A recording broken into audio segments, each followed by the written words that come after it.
Je vous disais, en titre, les États-Unis contribueront à hauteur de 500 000 $ au basket fund géré par le PNUD au programme des Nations Unies pour le développement, a annoncé l'ambassadrice des États-Unis à Madagascar, Claire Pierre Angelo.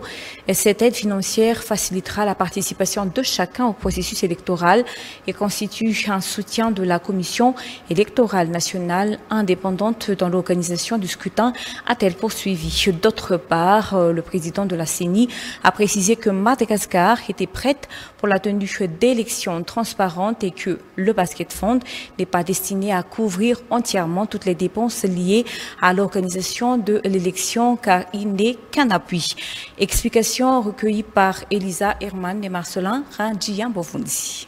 Après les contributions de l'Union européenne, de la France, de l'Allemagne au Basket Fund, le gouvernement américain va y participer également à hauteur de 500 000 $. Il faut disposer de fonds suffisants pour pouvoir réaliser les élections, selon le président de la CENI ou Commission électorale nationale indépendante. La participation des pays étrangers au Basket Fund et les dons de matériel par le gouvernement japonais aux experts de la CENI pour qu'ils puissent mener à bien leur travail ont beaucoup aidé, a-t-il ajouté. Le Basket Fund n'est qu'un appui complémentaire.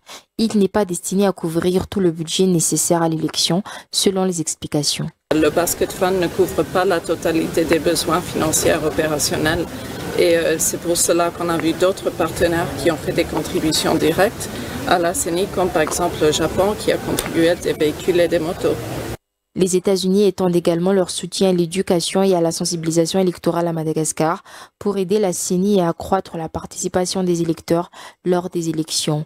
La sensibilisation des citoyens à voter en soutenant la société civile s'avère cruciale à l'approche des élections selon les informations.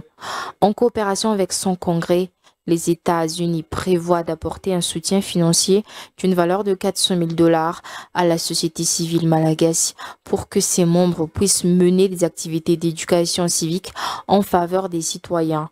Le président de la CENI, Dame Arsène Ndjenarsedou, et la représentante résidente du PNUD au programme des Nations Unies pour le développement, Natasha Van, lors de l'annonce de l'ambassadrice des États-Unis à Madagascar par rapport à l'octroi de ce soutien financier additionnel au siège de la CENI ce jour.